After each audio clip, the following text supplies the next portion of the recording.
Now, next question. Question number 15. Question number 15. If this is the arithmetic mean between A and B, find the value of N. Given है, this is the arithmetic mean between A and B. A and B का अगर ये arithmetic mean है, तो if this is the arithmetic mean between A and B, find the value of N. N की value निकालनी है. This is the arithmetic mean of A and B. अगर ये given है, this is the arithmetic mean, therefore according to this formula, this is equal to A plus B over 2. Because two terms है A and B, तो arithmetic mean होगा A plus B over 2. Cross multiply 2A की power n plus 2B की power n is equal to A की power n plus A की power A into B की power n minus 1 plus B A की power n minus 1 plus B की power n. Simple cross multiply किया, A को दोनों term से, next B को दोनों टर्म से. Now this is subtract these terms because these are same. This is equal to A की power n plus B की power n. 2A की power n minus A की power n. This is equal to A B की power n minus 1 plus B A की power n minus 1. अब हम calculate क्या करेंगे, कंबाइन करेंगे टर्म्स. कंबाइन वो टर्म्स करेंगे जिनकी पावर को सिमिलर है, एक जैसी सी है, मतलब जिनमें थोड़ा ही डिफरेंस है. तो हम ये दोनों एक साथ कलेक्ट करेंगे और ये पूछा है. कॉमन मिनिमम मैंने हमेशा कहा, जब भी आपने कॉमन लेनी है मिनिमम पावर कॉमन लेंगे. कॉमन इज A की power n minus 1, A minus B. इसी तरह से right hand side common B की power n minus V, A minus B. And this is cancel. Now A की power n minus 1 is equal to B की power n minus 1. Divide कर दे, right side को left, या left को right से या राइट को लेफ्ट से. A की पावर n माइनस 1, B की power n minus 1 is equal to 1. Power same है, हम बेस कलेक्ट कर सकते हैं. This is equal to A by B की power n minus 1 is equal to 1. इस side left side base is A by B, तो right hand side भी हम इसको लिख सकते हैं A by B power 0. Any term, base if any term and power is 0, this is equal to 1 except 0 की power 0. Therefore, comparison base are same. Therefore, power is also same. N minus 1 is equal to 0. Therefore, n is equal to 1. वापस वही चीज, जब n is equal to 1 रखेंगे, this is equal to A, this is equal to B, and denominator only 1 plus 1 2 आ गया. तो question यही था कि आपको अर्थमेटिक मीन उसने कुछ और दे रखा था और आपसे पूछा गया था कि इसमें n की वैल्यू क्या होगी. Now question number 16 question is this. Between 1 and 31 m number of arithmetic mean have been inserted in such a way that the resulting sequence is an AP. Question same है, 1 है और 31 है. उसके बीच में हमने m अर्थमेटिक मीन इंसर्ट करने हैं. साथ ही साथ उसने दे रखी है and the ratio of the 7th and the m minus 1th number is 5:n, and the ratio of 7th arithmetic mean और m minus 1th arithmetic mean की जो रेशियो है, this is equal to 5/n, and find the value of m. अब number है 1 and 31, इसके बीच में m arithmetic mean insert किए गए हैं. m अर्थमेटिक मीन, हमें m की वैल्यू निकालनी है. साथ ही साथ एक रिलेशन दे रखा है उसने, A7 divided by AM minus 1, this is equal to 5:n. Term की नहीं दे रखी थी, मीन की दे रखी थी कि अगर ये निकाला जाए 7th मीन और m माइनस 1th मीन निकाला जाए तो उनकी रेशियो m बाई n है. क्वेश्चन है find the value of m. This is the first term, this is second, this is third. This term is m plus 2. According to last question, this is total terms कितनी थी हमारे पास. m हमने insert किया एक पहले, तो इससे पहले होगी m plus 1 and this is m plus 2. तो a is equal to 1 and am plus 2 is equal to 31. And according to the formula, 31 is equal to a plus m plus 2 minus 1 into d। ये हमें given था,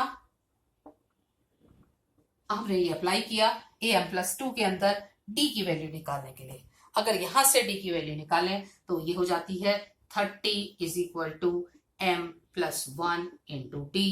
तो d की value आ गई 30 over m plus 1।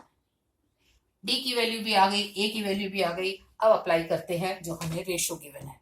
a7 का मतलब हो गया हमारे पास 8th टर्म। ये a7 मीन 7th टर्म नहीं है, ये 7th रेशो वो है, 7th अर्थमेटिक मीन। एक टर्म पहले होती है तो a7 का मतलब आ जाएगा a plus 7d और a m-1 का आ जाएगा हमारे पास a plus m-1 into d। ये कंफ्यूज मत होना, ये टर्म नहीं है, ये मीन है, इनसे पहले एक टर्म है, इसलिए a7 का मतलब टर्म काउंट करें तो 8th टर्म हो जाएगी। जैसे इसे कहा जाए ये a1 है लेकिन सेकेंड टर्म है, ये a2 है लेकिन थर्ड टर्म है, क्योंकि उनसे पहले भी एक टर्म है। इसीलिए अब मैंने a7 और am-1 की वैल्यू लगाई है। अगर इन्हें चेक करें तो ये हमारे पास आ जाता है a plus 7d। दोनों की वैल्यू a रखे, a की वैल्यू भी लगा दें और d की वैल्यू भी लगा दें।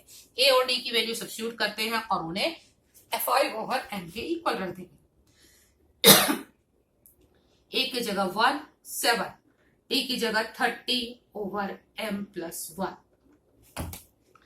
a 1 plus 7 नहीं है, यहाँ पे m-1 है, m-1 into d की प्लेस किया 30 over m plus 1 and this is equal to 5 over 9। LCM ले लें, एलसीएम लेने के बाद क्रॉस मल्टीप्लाई करते हैं। पहले एलसीएम ले लें तो ये आ जाएगा m plus 1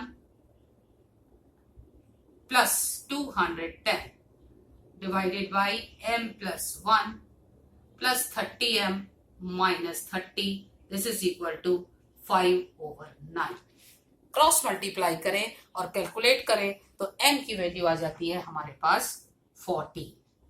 हमने सिंपल फॉर्मूला लगाया है अर्थमेटिक मीन का। उसने कहा दो टर्म्स हैं, इनके बीच में हमें m अर्थमेटिक मीन इंसर्ट करने हैं और उसके बाद हमें जो रेशो दे रखी थी वो 7th अर्थमेटिक मीन की और m-1 अर्थमेटिक मीन की दे रखी थी, इसलिए दोनों की वैल्यू सब्स्टिट्यूट की और उसके बाद हमने a और d पहले ऑलरेडी निकाल चुके थे, क्रॉस मल्टीप्लाई किया और m की वैल्यू आ गई 40। हमारी m जो थी वो नंबर ऑफ टर्म्स थी, इसलिए हमारे पास जो आना चाहिए था वो फ्रैक्शन में नहीं आना चाहिए था और नंबर में आना चाहिए था। Next question number 17। Question number 17, 2 questions are left। Question number 17, a man start repaying a loan as first installment of ₹100। Question आपको क्लियर, एक मैन ने लोन रीपे करना शुरू किया 100 रुपीज पर इंस्टॉलमेंट। उसकी इंस्टॉलमेंट जितनी भी है लेकिन 100 रुपीज पर इंस्टॉलमेंट है। साथ नेक्स्ट है if he increases the installment of ₹5 every month, 5 rupees every month, what amount he pay in 30 installment? First is repaying as a loan is 30 rupees 100। if he increases, उसने 5 rupees increase किया है तो पहले क्या होगा, per month लिखा है, increase किया, पहले उसने देता था 100, अगले मंथ कितना हो गया 105, उसके बाद कितना हो गया 110, फिर 115। तो ये सिंपल आपकी एपी सीरीज। क्वेश्चन ये है 30th इंस्टॉलमेंट जब देगा तो कितना पैसे देगा, कितना उसकी इंस्टॉलमेंट बनेगी, 30th इंस्टॉलमेंट कितनी बनेगी उसके पास। तो हमारे पास क्या थी, फर्स्ट इंस्टॉलमेंट, जो उसने फर्स्ट इंस्टॉलमेंट दी है वो है 100 रुपीज 100। इंक्रीज कितना किया 5 रुपीज, तो सेकेंड इंस्टॉलमेंट कितनी आई, सेकेंड इंस्टॉलमेंट हो गई ₹105। इसी तरह से थर्ड कितनी हो जाएगी, 5 रुपीज इंक्रीज करता जा रहा है तो थर्ड इंस्टॉलमेंट हो जाएगी रुपीज हमारी 110। अब उसने पूछा है कि उसकी 30th इंस्टॉलमेंट कितनी होगी।